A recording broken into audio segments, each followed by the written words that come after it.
também que nós vamos fazer? Não, nas Não, redes? não, é gravado. Já? Tá. Obrigada. Olá, bom dia. Nós estamos aqui com a deputada Gleice Hoffmann, presidente nacional do PT. Gleice, primeiramente, bem-vinda a Belém. Obrigada, Camila. É um prazer muito grande estar aqui no Liberal e estar visitando Belém novamente. Então, eu queria começar falando um pouquinho sobre a sua agenda. O que a senhora veio fazer aqui, né? Cumprir. E aí a gente tá um pouco mais de um ano para as eleições municipais, agora em 2024. O PT ele já consegue dar alguma prévia de alguma aliança que possa surgir aqui no Pará, aqui em Belém? Bom, na realidade eu vim para cá justamente para a gente conversar um pouco sobre isso, sobre a organização partidária e sobre o reforço, né, do PT enquanto um partido que dá sustentação ao governo do presidente Lula, mas precisa se preparar também para outros desafios. Então, hoje de manhã eu tive uma reunião já com a direção estadual do PT, um café da manhã, que nós conversamos um pouco sobre a realidade do PT aqui, a participação que tem no governo do Estado, no governo federal. À tarde nós vamos ter um seminário com a presença dos presidentes dos diretórios municipais do PT. O PT aqui está organizado em 90% dos municípios. Temos 123 diretórios constituídos, apenas 6 comissões provisórias e 3 estados onde o PT não tem nada.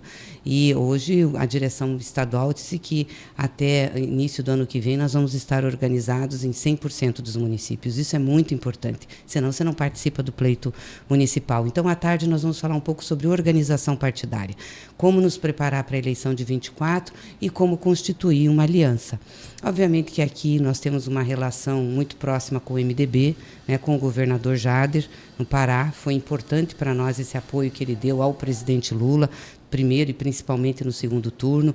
Eles integram o governo federal conosco. Então, obviamente, nós queremos conversar com o MDB sobre esse desafio no estado todo nas eleições municipais. Mas nós temos um núcleo de partidos que também vem compondo com a gente desde as eleições, desde a passada eleição de 2018, compondo com a gente uma frente na Câmara dos Deputados, no Congresso Nacional, e foi base para a nossa aliança mais ampla com o presidente Lula, que é a nossa federação, o PT, junto com o PCdoB e PV. Nós temos uma federação, aliás, eu vou ter reunião também com eles amanhã.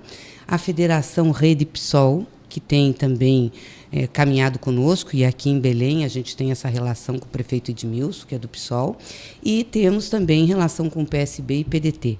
Nós gostaríamos muito que esses partidos pudessem conversar nesse processo para que a gente reproduzisse essa aliança nacional na maioria dos municípios possíveis, para que isso consolidasse. Porque nós entendemos que também é uma construção que vai desaguar em 2026. Agora, falando um pouquinho sobre a Amazônia, a gente está com a expectativa de receber a COP30. Como que o governo ele avalia que esse evento ele possa trazer benefícios aqui para a nossa região, para o Brasil no contexto geral?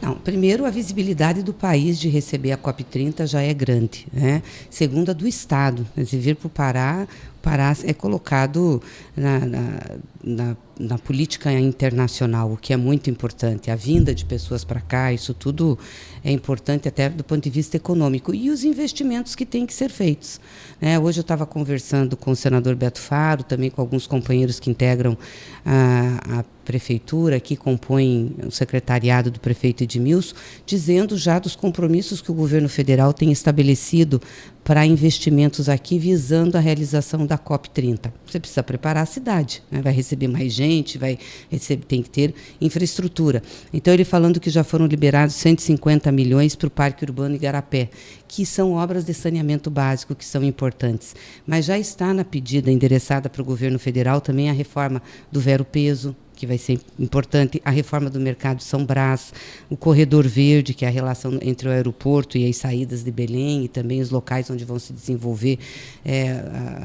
os debates da COP, a recuperação do centro histórico. Então, isso tudo vai trazer um volume de investimentos para a cidade que vai ajudar o desenvolvimento da cidade, vai gerar emprego, vai melhorar a economia e vai preparar a cidade para receber esse evento internacional tão importante.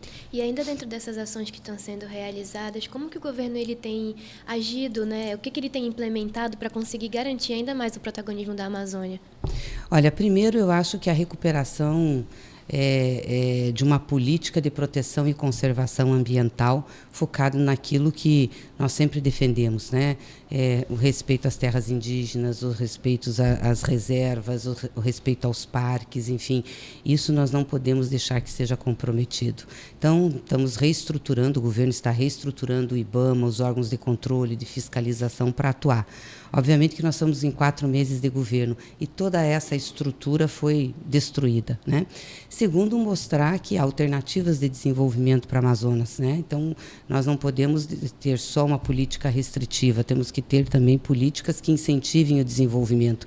Isso passa por mudança, diferenciação na questão tributária, mais investimentos, né? O fato de trazer a COP para cá, coloca uma exposição grande e diz, olha, precisamos ver de forma diferente o desenvolvimento da região. Então, eu acho que esse compromisso é muito grande.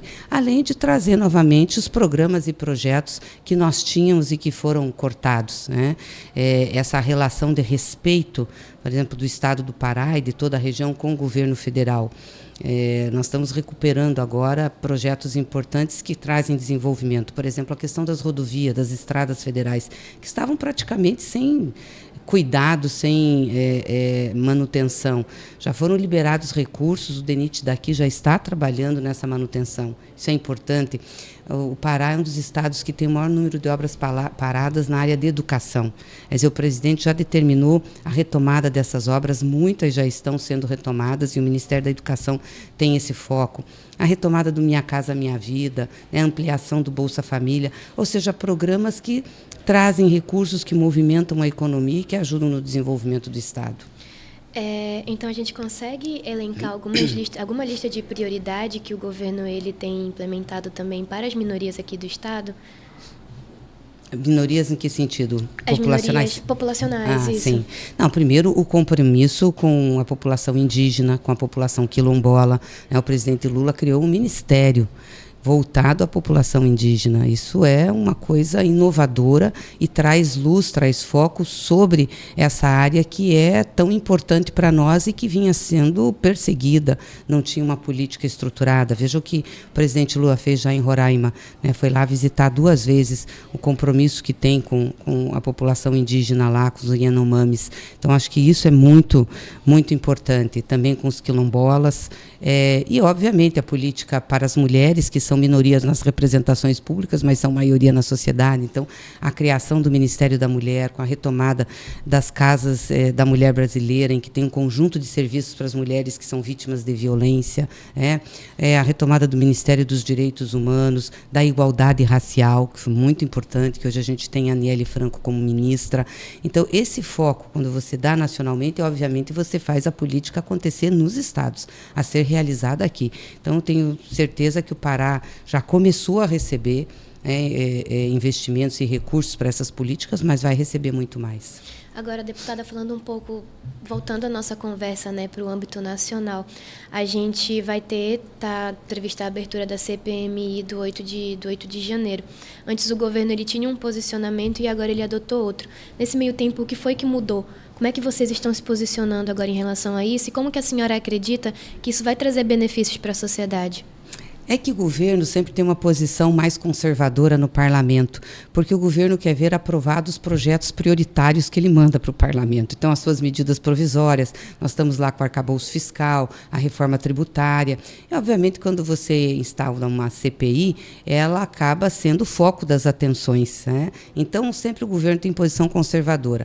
Nós tínhamos nos partidos uma posição mais avançada de que teria que ter a CPMI, porque essa CPMI vai ser a oportunidade de nós esclarecermos para o Brasil e mostrarmos quem efetivamente foi responsável por aquele dia que tentaram dar o golpe no dia 8 de janeiro, que depredaram o Supremo, o Palácio do Planalto, o Congresso Nacional. Isso precisa ficar esclarecido. E tem material farto, vídeo, fotografia, fala de deputados, gravações.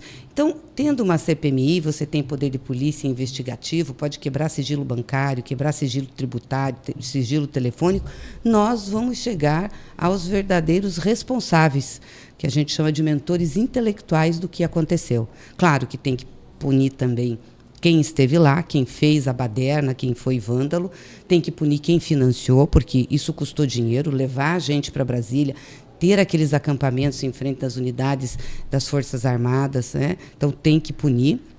E também tem que punir as autoridades que não fizeram nada. Aí tem Anderson Torres, por exemplo, que era secretário de Segurança do DF, foi ministro de Justiça do Bolsonaro, que tinha até uma minuta de decreto de golpe na sua casa, mas que orientou a polícia ou desorientou a polícia do DF em relação ao que ia acontecer, mesmo sabendo o que ia acontecer.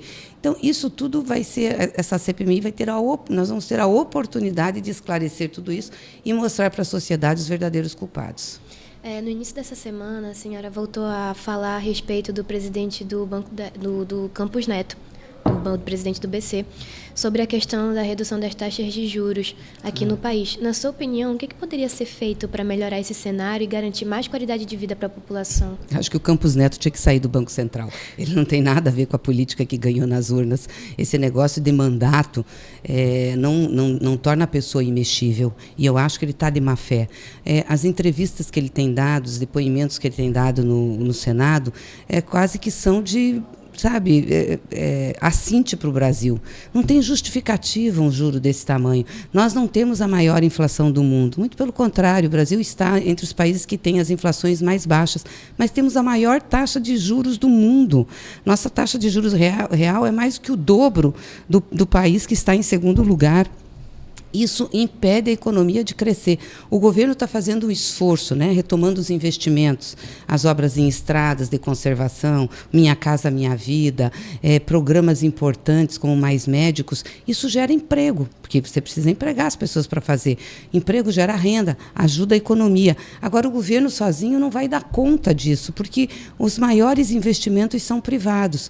Só que com uma taxa de juros dessa, a pessoa prefere deixar o dinheiro rendendo na aplicação de título do Tesouro Nacional, do que fazer um investimento em que ele pode ter um risco maior. Então, é contra o desenvolvimento do Brasil e não justifica. É muito ruim o que nós estamos vivendo hoje. E se a gente tiver problema de crescimento no nosso país, a responsabilidade vai ser do Banco Central.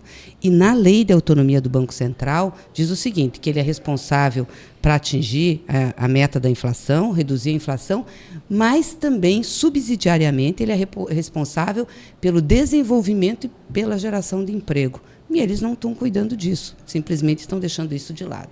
A gente consegue considerar, então, que os maiores entraves que o governo tem encontrado para reduzir a taxa de juros no Brasil seria a permanência do presidente? Eu não tenho dúvidas. Do Banco Central? Não tenho dúvidas disso, nem um pouco.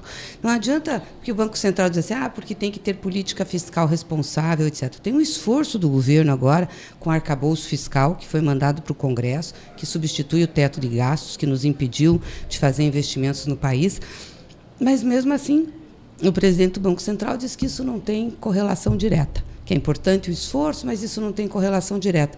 Então, quer dizer, ele não está vendo o esforço que o governo está fazendo, não está querendo enxergar e não está colocando o país no patamar dos demais países no cenário internacional.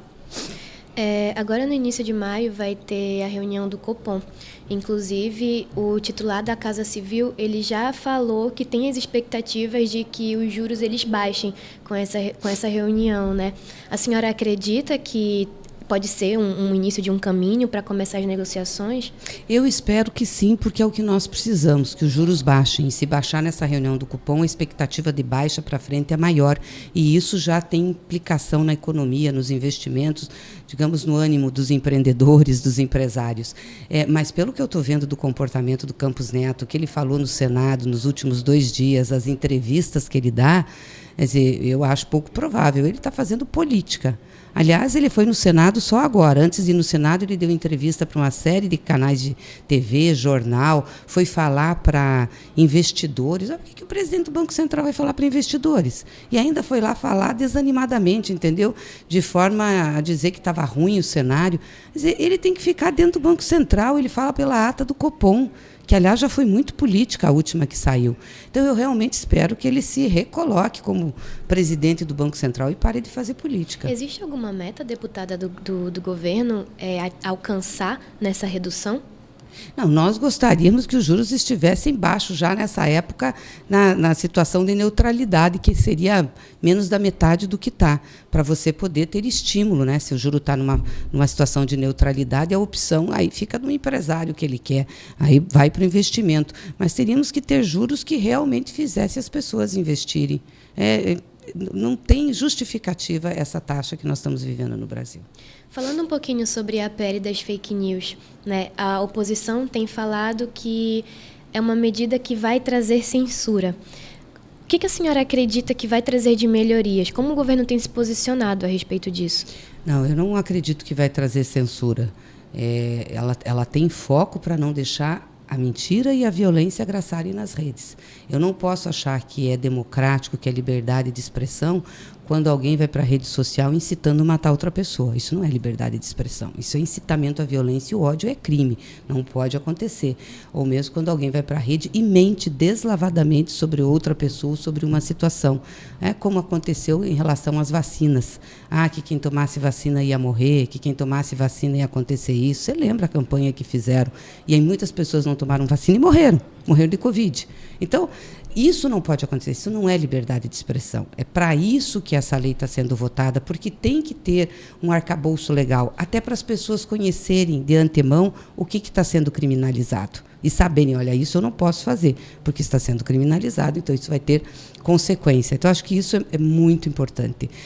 Obviamente que não é um tema fácil, é um tema difícil, que a gente tem que discutir, mas tem que ter alguma coisa. O que não pode é ficar um vácuo como estava, um vazio. E aí ficar só no âmbito do judiciário, ele interpretando o que é, o que não é, liberdade de expressão. Acho que, pelo menos, a gente vai ter um regramento. Claro que tem coisas que nós temos que melhorar. Eu tenho até que falar com o deputado Orlando, porque tem muita gente das redes, de blogs, reclamando sobre essa questão da remuneração das informações jornalísticas, só de um grupo. Tem também essa questão que o Orlando, eu vi que ele recuou sobre ter um conselho, ter uma instituição que fosse responsável por fiscalização. Então, nós vamos ter ainda segunda e terça para fazer esse debate no Congresso. Eu acho que dá para a gente tentar melhorar o máximo possível, mas é importante ter um regramento. Deputada, queria agradecer muito a sua presença, a sua disponibilidade aqui com a gente. Desejar que a senhora tenha uma agenda muito tranquila e que a senhora volte sempre. Muito obrigada mesmo. Obrigada, Camila. Eu que agradeço também o Liberal e a todos que nos acompanharam pelas redes sociais. Obrigada. Foi tranquilo. Foi boa, bem tranquila.